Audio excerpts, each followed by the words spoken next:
With the acceleration of the outbreak of the mutant Omicron, the COVID-19 epidemic is casting a shadow over millions of people who are looking forward, Friday, to meeting with their relatives and exchanging Christmas gifts amid restrictions and warnings.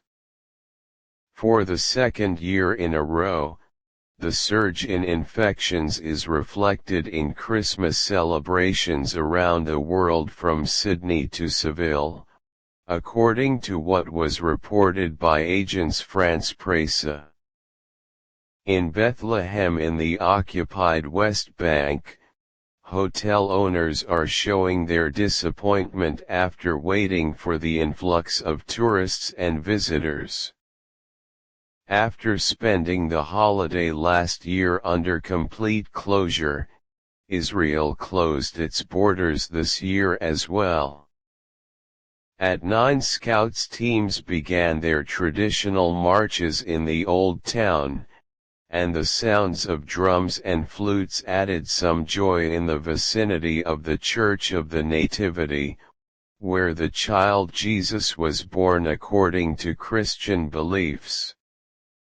In the square, where a huge Christmas tree rises, a small number of passers-by, Palestinians and foreigners residing in Israel or the West Bank, take photos of the procession with their mobile phones.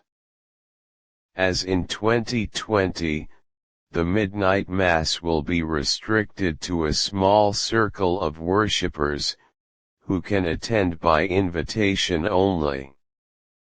The procession, led by the Latin Patriarch of Jerusalem, Pier Battista Pizzaballa, is expected to attract more people than it did last year, thanks to the loosening of restrictions. In the Vatican, thousands will attend the traditional Christmas Mass celebrated by Pope Francis, on Friday, at 19:30, 18:30 GMT, in St. Peter's Basilica in Rome, compared to just 200 people last year. On Saturday, at noon, 11 o'clock GMT, the Pope will give his blessing to the city and the world from St. Peter's Square. And if restrictions are spreading in the world, with the Netherlands imposing the stone, the Broadway theaters cancelling Christmas shows, and Spain again imposing mandatory masks abroad, the gatherings will generally be easier than last year. Millions of Americans are preparing to move within the United States, even if the Omicron wave has exceeded the maximum outbreak of the Delta mutant before, and hospitals are overwhelmed with patients. However, travel may be complicated for many Americans, after the major domestic airline United announced the cancellation of 120 flights due to injuries among its crews. In Australia, it was allowed to resume travel internally for the first time since the outbreak of the epidemic, which revives the atmosphere of celebrations, despite the country recording a record number of injuries.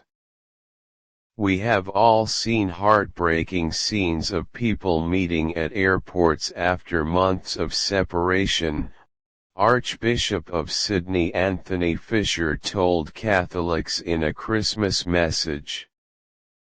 In such a dark period, Christmas is a ray of light, a ray of hope. In Britain, Prime Minister Boris Johnson announced that a vaccination certificate would be the most beautiful gift under the Christmas tree. He stated, "Although the time available to buy gifts is theoretically numbered, there is a wonderful thing that can be given to your families and the entire country, which is receiving this dose, whether it is your first or second, or the booster dose, so that next year's celebrations will be better than this year. In Moscow, President Vladimir Putin asked Ded Moroz or Grandfather Frost, meaning the Russian Santa Claus, to help Russia realize its projects, in light of the tense situation with Western countries over the Ukraine issue. I hope that he will not only give us gifts, but will realize the projects of the country and every citizen, Putin said, thanking Ded Moroz for helping him to be president. While people hope to regain their freedoms thanks to vaccines, the outbreak of the highly contagious mutant Omicron has cast a shadow over the festive atmosphere this year. With Christmas approaching, Netflix is leading the film, Unforgivable, which tells the story of a woman who has difficulty in integrating into a society that refuses to forgive her for a murder she committed in the past after spending years in prison. On Spotify, a song unrelated to birth was more popular than Mariah Carey's All I Want for Christmas Is You. However, the closure of the borders and the imposed restrictions will not prevent a famous sled pulled by reindeer from roaming the world, as it does every year, after Canada opened its airspace for it, on the condition that it presents a certificate of vaccination and a COVID test that has a negative result.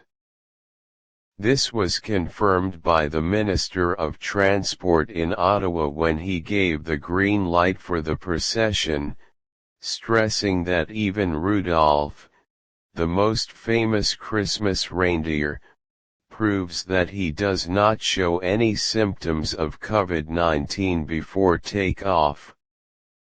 Australia showed the same care, and the Air Safety Authority announced that our air traffic controllers will guide Santa Claus completely safely in Australian airspace, using our surveillance technology to follow him twice a second.